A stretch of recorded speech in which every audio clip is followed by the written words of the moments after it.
Hey, in this video, we're gonna be talking about what you need to know before buying your condo here in Branson. Coming up.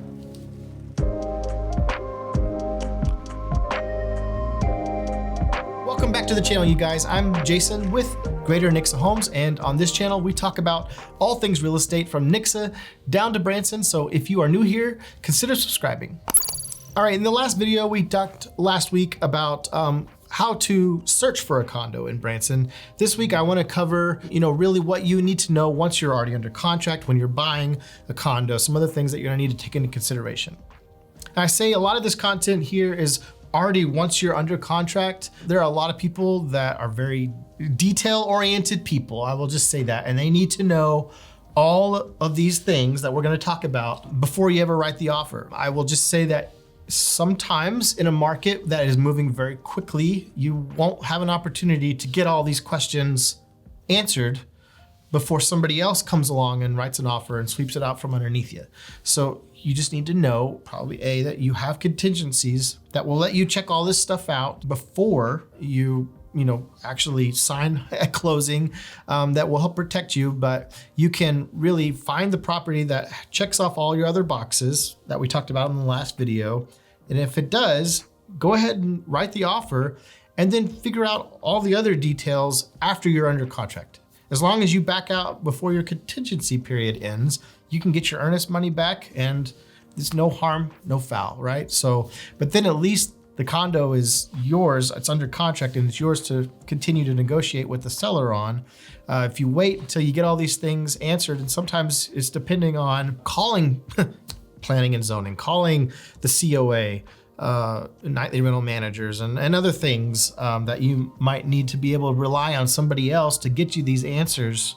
You might not have them in time. When things are seriously flying off in a day or two, it's better to just make sure that it's got the square feet, the location, the price point, and the condition that you are wanting. And if it checks off all those boxes, then get it under contract and then figure out the rest later. So let's dive into the content today. What you need to know before buying the condo. When I say buying, before closing on the condo, right? So A would be the covenants and restrictions. Most of the time, the covenants and restrictions of a condo are going to be already uploaded in the MLS. The listing agent would normally have these readily available for people. If it's a brand new listing, sometimes it might take a day or two for them to gather that information. But just know that they are out there and you have a period of time while you're under contract to review those covenants and restrictions, because there's gonna be the main questions that people have are going to be answered in those covenants and restrictions. We will supply those to you immediately after going under contract, or as soon as we possibly can. And then you're going to have to do some due diligence of trying to go through there and figure out what kind of pets they allow, if nightly rental management is allowed. That's a big one. And then looking at several of the other things that we'll talk about in here. The next thing that probably you're going to want to check out, and most importantly, is the budget. How well is that COA being ran?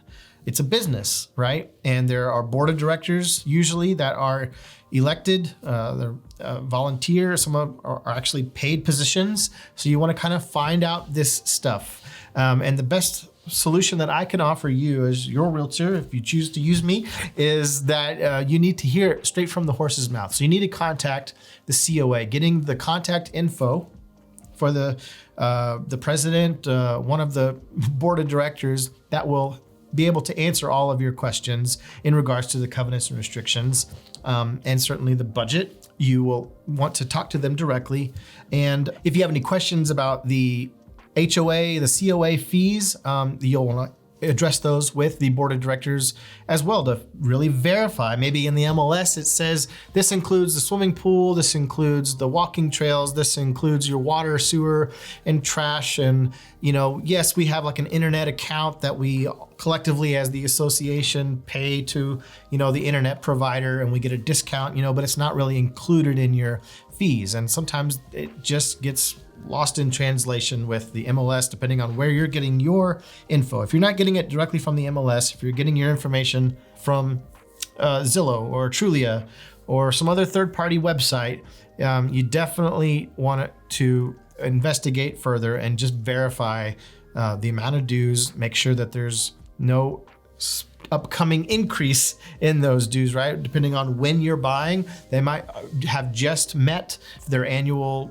meetings. They will discuss, the next year's budget, and if there's gonna need to be an increase, and they listed the property back, months before they had that meeting, then the dues might not necessarily be accurate. So you want to find out how much they are, and then you want to probably find out if the seller is up to date on those. It's not a huge thing, because the title company is going to dig into this too, and they're going to prorate. You're going to want to make sure that the seller is up to date on all of their dues anyway, but if they're significantly behind and there's no way they're going to be able to catch up on those to be able to transfer sale, you're going to want to know that, so have that conversation. You're going to want to talk to the association about the dues, the budget, and the current seller's obligations. Make sure that they're up to date. One important thing that you're definitely going to want to find out is if there are any upcoming assessments. If you've been in a condo for any period of time, or maybe you're not familiar with how a condo owners association works, is that the exteriors of the buildings, the insurance for the exteriors of that building are covered with your COA dues. The common area maintenance generally is always included with that. But if the common area, like your railings, if a lot of these condos that are built around here in Branson that are like built in the 90s, and you've got these iron railings that have all rusted out and they're no good anymore, that's going to be a significant cost to all of the owners in all of those buildings to be able to replace that. If the roof hasn't been replaced in a while, if they're planning on going from a composition roof to a metal roof, the siding, just looking at the exteriors of the buildings that the Condo Owners Association as a whole is responsible for paying in, looking at that budget, making sure that they have the reserves in place if they've been managing their money responsibly and have those, if they've been planning on that and tucking away for that, great. But I will say that it does happen quite a bit where they are not run very well, and then they're gonna have to hit everybody up with a temporary increase in assessments, right? And so if the seller has had an assessment that they're responsible for paying, you want to find out, making sure that in our contracts, they're going to make sure that the seller pays what is due to them, right? Up to the point where you close, and then you're going to be responsible for any other assessments in the future after that, if there are still some hanging out there.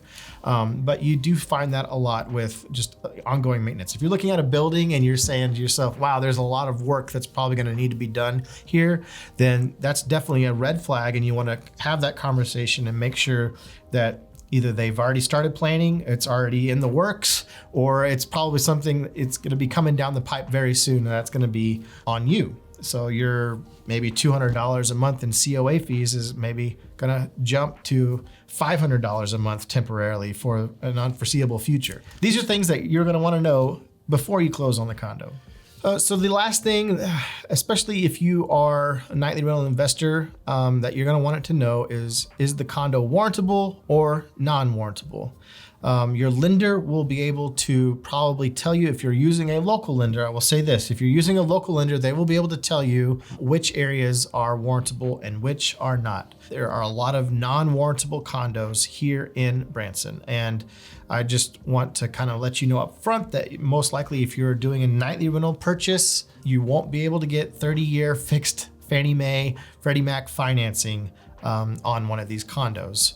There are very few that will go warrantable, and I have a lender that has a whole list that they could send you if you would like a copy of that list, if that's something that you're interested in. If you're not going to be using it as nightly rental and you want to do, a warrantable condo, then I'm happy to send that to you. Just send me a message. My contact information is right down in the description below. And for non-warrantable use, I can kind of give you a graphic here that will break it all down for you exactly what non-warrantable condos consist of. So what is a non-warrantable condo? A condo that is non-warrantable is considered to be a condo project that is features one of the following restrictions. Either it's got manufactured homes on the property, requires membership such as a golf club or country club if it's required, right? Not as an option. That may not be. Another stipulation would be operating as a hotel or motel, also known as a condotel. So here in our you know, in our area, a lot of our places have like a nightly rental check-in facility at the front gate or something before you get into the area. If it's got one of those, usually what happens is your lender is going to send over a condo questionnaire to the Condo Owners Association. And depending on how they answer that condo questionnaire will determine whether or not your condo is considered warrantable or non-warrantable. I'm just saying, in most of the areas that do have nightly rental check-in facilities, they will then fall under that classification of being a condo-tel. Being a part of a continuing care facility, being party to a lawsuit. So there you go. Having a realtor that knows the areas that are under litigation presently will also help you determine whether or not, regardless of being non-warrantable or warrantable, whether or not you want to be involved with all of that mess. And I've got a few off the top of my head that I can let you know about. Just give me a ring. Allowing a single person or business to own more than 2 units in a development for developments with 20 units or less, or 20% of all the units in a project for developments with 21 units or more. So there is a certain percentage that a lender will look at that it will consider either being allowing a single person to own or a business. So I will tell you that a lot of people who own vacation rentals put them in an LLC, and they're operating as a nightly rental business, right? It's a commercial loan that you're most likely gonna have to get, or what we call like a portfolio loan, because these lenders can't turn around and sell this loan to the secondary market like they could with a 30-year fixed mortgage. So because there's a higher risk involved when they have to keep those loans in-house, there's a little more, you know, restrictions involved. You know, you're gonna pay a higher rate. Just know this, with a non-warrantable condo, you're gonna pay a higher interest rate, and you're generally looking at about 20% down. Some other features that will be considered classified as non-warrantable are feature non-residential or commercial space exceeding 35% of the total space in the project. And then lastly, have more than 15% of the units in the project 60 days or more delinquent on their HOA dues. So those are all the things that would kick it out of being warrantable and classified as non-warrantable. So just some helpful stuff for you while you're searching for that perfect property. If you have any questions, feel free to reach out to me again. All my contact information is right down in the description. I'd love to answer any questions that you might have and help you find that place for you. But that's gonna wrap it up for today's video. If you wanna check out the other video we did last week on how to search for a condo in Branson, I'll put a link for it right up here. And if you're interested in doing nightly rental, man, I've got a whole bunch of videos you can check out. I'll put a link for the playlist right down here in the corner for you, okay? Thanks for watching, you guys. I'm Jason with Greater Nixa Homes, and I will see you in the next video. Take care.